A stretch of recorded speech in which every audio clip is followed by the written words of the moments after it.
अस्सलाम वालेकुम स्टूडेंट्स, ये क्लास 9 की कंप्यूटर साइंस की बुक है। हम अपने आज के लेक्चर में जो है वो चैप्टर नंबर 2 का लास्ट जो टॉपिक्स हैं वो बस डिस्कस करेंगे। कल के लेक्चर में हमने जो टॉपिक डिस्कस किए हैं वो है ट्रूथ टेबल्स को डिस्कस किया था। आज के लेक्चर में जो है हम डिस्कस करेंगे laws of Boolean algebra. Boolean algebra में लॉज जो हैं वो कुछ लॉज हैं उनको डिस्कस करेंगे। जिस तरह के हम मैथमेटिक्स में देखते हैं कुछ लॉज हैं, उस तरह से कंप्यूटर में भी बुलियन अलजेब्रा में कुछ लॉज हैं उनको हम देखेंगे। The laws of Boolean algebra help us to simplify complex Boolean expressions. इससे क्या है, लॉज ऑफ बुलियन अलजेब्रा में हम क्या देखेंगे, ये किस चीज़ में हमें हेल्प करता है कि कोई भी जो है बुलियन एक्सप्रेशन जो है वो कम्प्लेक्स मतलब पेचीदा या मुश्किल किस्म के जो हैं वो हम उनकी मदद से उनको सॉल्व करने के लिए हम जो है वो लॉज ऑफ बुलियन अलजेब्रा के जो लॉज हैं उनको हम यूज़ करते हैं। तो नीचे जो है वो कुछ लॉज हैं, जैसे हम मैथमेटिक्स में पढ़ते हैं कम्यूटेटिव लॉ है, एसोसिएटिव लॉ है। इस तरह से ये सारे जो लॉज हैं बुलियन अलजेब्रा में भी हैं, तो उनको हम देखते हैं। सबसे फर्स्ट वाला जो है वो कम्यूटेटिव लॉ है। Commutative law states that the order of application of two separate proposition is not important. अब क्या है, सिंपल जो है वो आपको ये पता होना चाहिए कम्यूटेटिव लॉ है क्या। कम्यूटेटिव लॉ जैसे है हमने एडिशन में भी पढ़ा था और मल्टीप्लिकेशन में भी कम्यूटेटिव लॉ पढ़ते हैं, इसी तरह से क्या है यहाँ पे भी A dot B equal to B dot A यहाँ पे क्या है, डॉट जो है वो यहाँ पे एंड ऑपरेटर को रिप्रेजेंट कर रहा है। हमने पीछे भी पढ़ा है कि एंड जो है वो उसको हम डॉट से भी रिप्रेजेंट कर सकते हैं।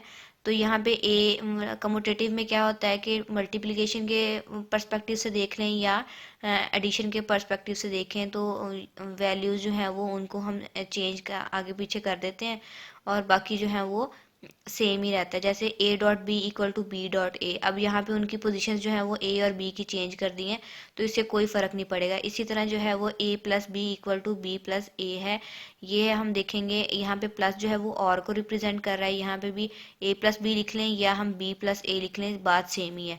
तो यहाँ पे उसका अब इन जो है वो कम्यूटेटिव लॉ जो हमने एंड और के पर्सपेक्टिव से लिखे हैं यहाँ पे, उनको हम प्रूफ किस तरह से करेंगे, ट्रूथ टेबल से हमने प्रूफ करना है। वो किस तरह से करेंगे, यहाँ पे हमने देखा है कि हमारे पास दो ही वैल्यूज थी ए और बी की, उनका हमें निकालना है ए डॉट बी और बी डॉट ए।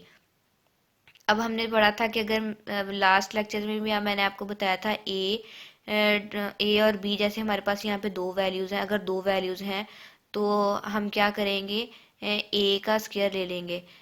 और तो क्या आपको अगर यहाँ पे थ्री वैल्यूज़ होंगी तो ए टू का क्यूब ले लेंगे हम, टू की पावर जो है वो हम थ्री लिख देंगे। यहाँ पे टू वैल्यूज़ हैं तो टू की पावर हम टू लिखेंगे। टू टू को टू टाइम मल्टीप्लाई किया तो वो हमारे पास फोर आया, तो मतलब हमें यहाँ पे फोर वैल्यूज़ चाहिए, मतलब फोर पॉसिबल कम्बिनेशन जो है वो हमने यहाँ पे बना देने हैं। तो आप अपनी मर्जी से जो है वो स्टार्ट में जो है यहाँ पे ट्रू ऊपर लिख लें या यहाँ पे बाद में फॉल्स लिख लें। यहाँ पे जो है वो ट्रूथ टेबल जो बनाया उसमें हमने टू दो पहले जो दो वैल्यूज़ है वो हमने फॉल्स में रखी हैं, दो जो है बाद वाली वो ट्रू में रखी हैं। अब नेक्स्ट कॉलम में हम किस तरह से करेंगे, एक ट्रू और एक एक फॉल्स, एक ट्रू एक फॉल्स एक ट्रू। अब देखें हमारे पास ए और बी की वैल्यूज़ हमने पूरी कर दी। अब उसके बाद हम क्या करेंगे, ए डॉट बी निकालना है। ए डॉट बी का यहाँ पे क्या मतलब है, ए और बी का एंड निकालना है। हमने यहाँ पे हमने पढ़ा था हमने एंड में क्या देखा था, अगर दोनों वैल्यूज जो हैं वो ट्रू हुई तो हमारे पास आंसर ट्रू आएगा, अगर दोनों में से एक भी वैल्यू जो है वो फॉल्स आई तो हमारे पास आंसर जो है वो फॉल्स आएगा। इसी तरह से यहाँ पे क्या है, दोनों वैल्यूज फॉल्स है, फॉल्स आंसर आया। यहाँ पे एक फॉल्स है एक ट्रू है, यहाँ फिर भी फॉल्स, एक ट्रू है एक फॉल्स फिर भी फॉल्स, दोनों ट्रू हैं तो यहाँ पे ट्रू आंसर आया।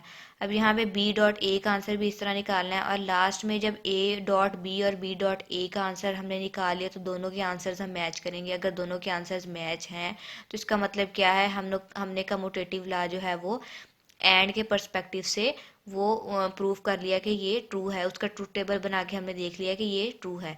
अब इसी तरह से जो है वो और के पर्सपेक्टिव से भी बना लेना है। और में हमने क्या पढ़ा था कि इसी तरह उनके पॉसिबल कम्बिनेशन जो हैं वो फोर बनेंगे, फोर बना के कम्बिनेशन, और उसके बाद ए प्लस बी और बी प्लस ए का आंसर हमने अलग अलग जो है वो टेबल्स में निकालना है। ए प्लस बी यहाँ पे रिप्रेजेंट कर रहा है और को, तो जो है और में हमने पढ़ा था अगर दोनों में से एक भी वैल्यू ट्रू हुई तो हमारे पास आंसर जो है वो ट्रू आएगा। एफ यहाँ पे दोनों फॉल्स हैं तो हमारे पास आंसर जो है वो फॉल्स आया। इसी तरह से जो है वो हमने बाकी भी जो है हमें ए प्लस बी और बी प्लस ए की वैल्यूज़ निकाल के उन दोनों के आंसर जो है वो हमने सेम मैच करने हैं कि अगर दोनों के आंसर जो हैं वो सेम आ गए तो इट मीन्स कि हमारा जो है और के पर्सपेक्टिव से जो हमारा कम्यूटेटिव लॉ है वो भी ट्रू है। नेक्स्ट जो हमारा टॉपिक है वो है 48 पेज पे एसोसिएटिव लॉ। एसोसिएटिव लॉ हमने मैथ्स में भी पढ़ा है कि किस तरह एसोसिएटिव लॉ जो है वो किस तरह से रिप्रेजेंट किया जाता है।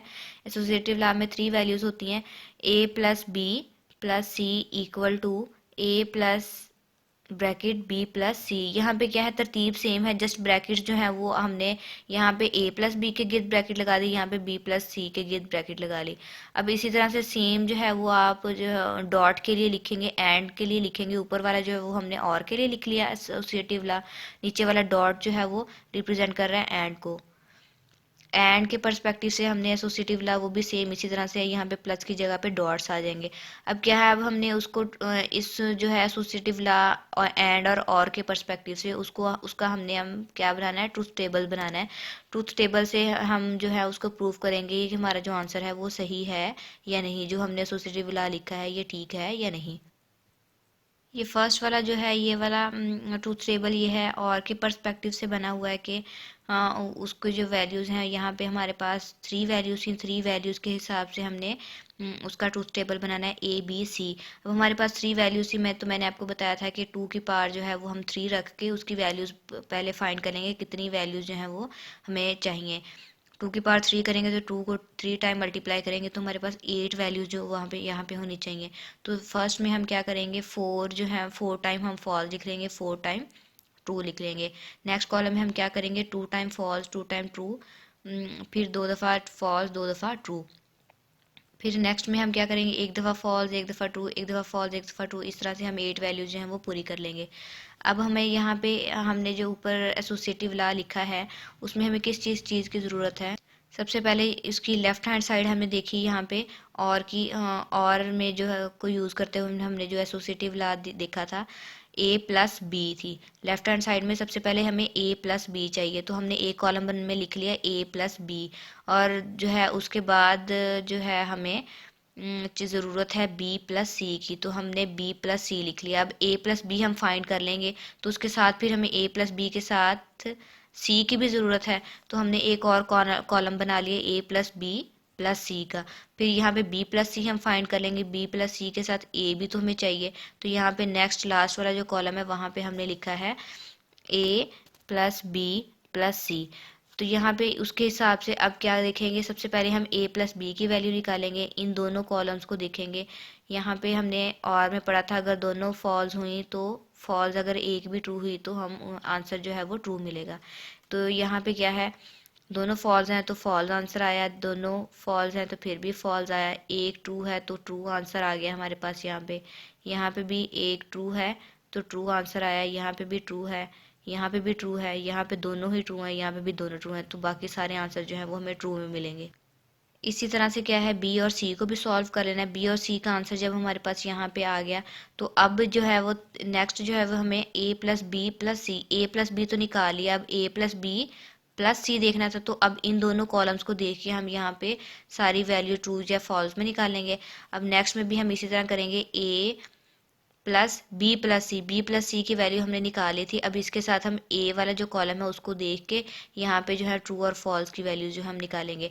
इसी तरह से नीचे जो है वो टेबल बनाया गया, ये जो है वो ट्रूथ टेबल किसके लिए है, एंड एंड के लिए हमने ये वाला जो है वो ट्रूथ टेबल बनाया हुआ, सेम वही वैसे ही वैल्यू ए डॉट बी पहले निकालेंगे, फिर बी डॉट सी, जैसे ऊपर आपको ज़रूरत है, आपकी रिक्वायरमेंट है उसके हिसाब से हमने यहाँ पे कॉलम्स बना लिए। ए डॉट बी का कॉलम बनाया, फिर बी डॉट सी का, और उसके साथ ए डॉट बी के साथ फिर हमें सी की ज़रूरत थी तो सी का बना लिया, और बी डॉट सी के साथ ए की ज़रूरत थी, नेक्स्ट वो जो है वो हमने A dot B dot C का बना लिया। सेम वैसे ही है जैसे ऊपर वाला हमने बनाया। अब नेक्स्ट जो थर्ड वाला हमारा लॉ है वो है डिस्ट्रीब्यूटिव लॉ। डिस्ट्रीब्यूटिव लॉ हमने पढ़ा वो भी किस तरह से है, इसमें क्या करेंगे हम एंड और दोनों का यूज़ हो रहा है, ए डॉट बी प्लस सी। यहाँ पे डॉट जो है वो एंड को रिप्रेजेंट कर रहा है, एंड को, और प्लस जो है वो यहाँ पे और को रिप्रेजेंट कर रहा है। इसी तरह से ये सारा जो है वो एंड और के पर्सपेक्टिव से हमने डिस्ट्रीब्यूटिव लॉ लिख लिया, और उसकी रिक्वायरमेंट के हिसाब से हमने कॉलम्स बना लिए कि किस किस चीज़ की ज़रूरत है। जैसे ए प्लस बी का कॉलम हमें चाहिए था, ए प्लस बी का लिख लिया। फिर ए डॉट बी चाहिए था, ए डॉट बी लिख लिया। ए डॉट सी चाहिए था, वो भी हमने लिख लिया। और फिर जो है वो लेफ्ट हैंड साइड को जो कंबाइन करके लिखा A dot B plus C, पर राइट हैंड जो है वो right hand side A dot B plus A dot C. इस तरह से ये पूरा उसका जो ट्रूथ टेबल है वो हमने बना लिया। नेक्स्ट जो है वो आइडेंटिटी लॉ। आइडेंटिटी लॉ में क्या है, if a variable is ORed with a false the result is always equal to that variable, and if a variable is and, अगर और में क्या है, अगर कोई वेरिएबल जो है वो और के साथ जो ऑपरेट हो रहा है विद अ फॉल्स, अगर वो फॉल्स है, the result is always equal to that, तो आपको रिजल्ट जो मिलेगा उसी वेरिएबल का ही मिलेगा। और क्या है, एंड में क्या है, अगर कोई ऑपरेटर जो है वो ट्रू है तो आपको रिजल्ट जो है वो भी क्या है, सेम वेरिएबल का ही मिलेगा। अब क्या है, ए और फॉल्स इक्वल टू ए। यहाँ पे आइडेंटिटी लॉ में क्या है, अगर क्या है कोई भी चीज़ को हम 1 से मल्टीप्लाई करेंगे, या जैसे यहाँ पे और यूज़ हो रहा है, और जो है वो प्लस के लिए यूज़ हो रहा है, ए के साथ हम कोई भी चीज़ प्लस करेंगे, 1 मतलब करेंगे, तो हमारे पास जो आंसर जो है वो सेम ही आएगा। और यहाँ पे जो आइडेंटिटी लॉ में जो मल्टीप्लिकेटिव के लिए यूज़ होता है वो क्या है, ज़ीरो है। अब किसी भी चीज़ को जब हम ज़ीरो से मल्टीप्लाई करेंगे तो वो आंसर जो है वो हमें सेम ही देगा। Logical expressions. लॉजिकल एक्सप्रेशंस क्या है, we get an logical expression when some logical operator is applied to the Boolean expression. जब जो है वो लॉजिकल एक्सप्रेशंस क्या हैं, जब लॉजिकल ऑपरेटर्स जो है वो अप्लाई किए जाते हैं बुलियन प्रोपोजिशंस के साथ, तो वो क्या बन जाते हैं, लॉजिकल एक्सप्रेशंस बन जाते हैं। जैसे कि पी एंड क्यू, अभी क्या है, यहाँ पे एंड जो है वो लॉजिकल ऑपरेटर्स यूज हो रहे हैं, तो ये क्या थी, हमारे पास बुलियन प्रोपोजिशन थी, पी एंड क्यू जो थी वो बुलियन प्रोपोजिशन थी। यहाँ पे उनके साथ एंड जो है वो लॉजिकल ऑपरेटर परफॉर्म हुआ, तो ये क्या बन गया, एक लॉजिक एक्सप्रेशन बन गया, लॉजिकल। तो इसी तरह से ये कुछ लॉजिकल एक्सप्रेशन दिए गए हैं। तो जो है इनको जो है, ये जो है पी एंड क्यू हो गया, और नेगेशन पी और क्यू, ये सारे क्या है यहाँ पे लॉजिकल एक्सप्रेशंस हैं।